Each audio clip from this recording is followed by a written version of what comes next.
Use a small flat blade screwdriver and carefully pry the rubber dust boot off of the center of the air bleed assembly.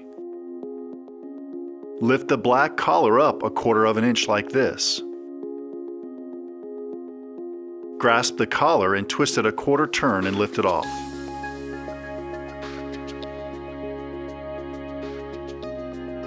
Align the 2 teeth with the 2 notches in the lid and press the air bleed assembly down and out of the lid.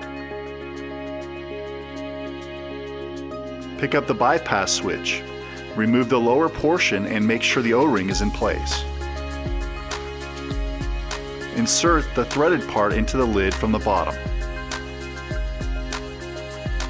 Then carefully twist the upper portion clockwise and hand tighten.